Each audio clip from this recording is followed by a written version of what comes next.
रात का समय था, चांद की हल्की रोशनी हवेली के खंडहरों पर पड़ रही थी। एक सुनसान गांव के पास स्थित ये हवेली बरसों से खाली पड़ी थी।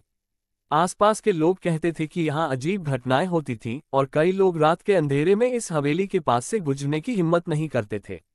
एक दिन गांव के एक युवक अर्जुन ने अपनी दोस्तों को चैलेंज दिया कि वह हवेली में रात भर रुकेगा। उसे उन सभी अफवाहों पर विश्वास नहीं था और वह ये साबित करना चाहता था कि वह डरने वाला नहीं है। अर्जुन ने अपनी योजना बनाई और रात के अंधेरे में हवेली की ओर चल पड़ा। हवेली का दरवाजा जंग से ढका हुआ था, लेकिन उसने उसे जोर से धक्का दिया और दरवाजा खोल लिया।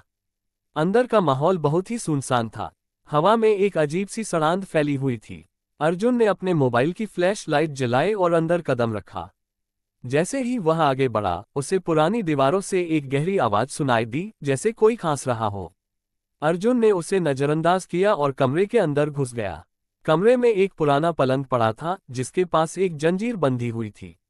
अर्जुन ने जब पलंग को देखा तो उसकी आंखें चौड़ी हो गईं।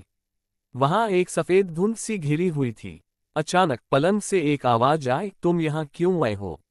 अर्जुन डर से कांपते हुए पलंग के पास गया। सामने उसे एक बूढ़ी औरत का रूप दिखाई दिया, जिसकी आंखों में गहरी जलन थी। वह औरत बोली, तुमने गलती की है, अब तुम यहाँ से नहीं जा पाओगे। अर्जुन डर के मारे बेजान सा हो गया, लेकिन उसने हिम्मत जुटाई और पलंग से दूर हटने की कोशिश की। जैसे ही वह बाहर की ओर बढ़ा, हवेली के सारे दरवाजे बंद हो गए। अर्जुन ने समझा कि वह कहीं न कहीं फंस चुका है। अर्जुन के हाथ से मोबाइल गिर पड़ा और उसकी फ्लैश लाइट बंद हो गई। अब अंधेरे में वह औरत की आवाजें सुन सकता था। तुम यहां से नहीं जा सकते, उसने अर्जुन के पास आकर कहा। अर्जुन ने एक आखिरी कोशिश की और हवेली के दरवाजे को धक्का दिया।